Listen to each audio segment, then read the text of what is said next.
అందరికీ హాయ్ నాన్న. TS of leave draw చేస్తున్నప్పుడు గుర్తుంచుకోవాల్సిన మెయిన్ పాయింట్స్ గురించి మనం ఈ వీడియోలో డిస్కస్ చేద్దాం.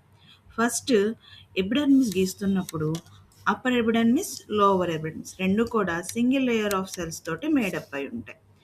అప్పర్ ఎపిడర్మిస్ మీద గీసే క్యూటికల్ కొంచెం థిక్గా ఉండేటట్టుగా చూడండి. నెక్స్ట్, ఎక్కువ స్టొమాటో మాత్రం మనము లోవర్ ఎపిడర్మిస్లోనే గీయాలి. తర్వాత మనం మీసోఫిల్ టిష్యూని 2 పార్ట్స్గా డిఫరెంట్ పాలసైడ్ ప్యారెన్కైమా అలానే స్పాంజీ ప్యారెన్కైమా.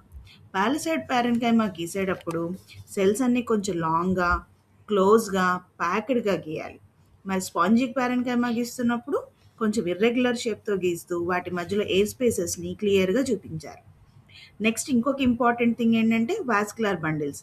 అవి దాదాపు సెంటర్లో వచ్చేటట్టుగా చూడండి. వాస్కులర్ బండిల్స్ గీస్తున్నప్పుడు జైలం ఏమో పైన ఉండేటట్టుగా, ఫ్లోయం ఏమో టువర్డ్స్ ద లోవర్ ఎపిడర్మిస్ ఉండేటట్టుగా చూడండి. నెక్స్ట్ వాటి చుట్టూన గీసే బండిషీ షెల్స్ కొంచెం జాగ్రత్తగా రౌండ్గా కొంచెం ఓవల్ షేప్లో ఉండేటట్టుగా డ్రా చేయండి.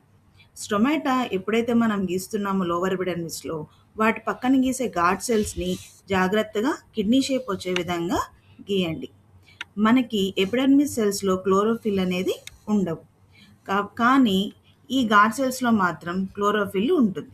దాన్ని మనం చూపించగలిగితే ఆ డయాగ్రామ్కి పర్ఫెక్ట్గా మనము గీసినట్టుగా ఉంటుంది. సో ఈ పాయింట్స్ అన్ని గుర్తుపెట్టుకొని మీరు కనుక డయాగ్రామ్ గీసినట్టయితే మీకు ఫుల్ మార్క్స్ వచ్చే అవకాశం ఉంటుంది. Thank you. ఇంకొక ముఖ్య విషయం ఏంటంటే మనం డయాగ్రామ్ గీసిన తర్వాత పార్ట్స్ లేబులింగ్ అనేది చాలా ఇంపార్టెంట్. లేబులింగ్ చేస్తున్నప్పుడు చక్కగా స్ట్రైట్ లైన్స్ గీసి నేమ్స్ని క్లియర్గా రాసి చూపించగలిగితే ఇంకా నీట్గా డయాగ్రామ్ అనేది మనకి అవుట్పుట్ వస్తుంది. థ్యాంక్ యూ అమ్మా.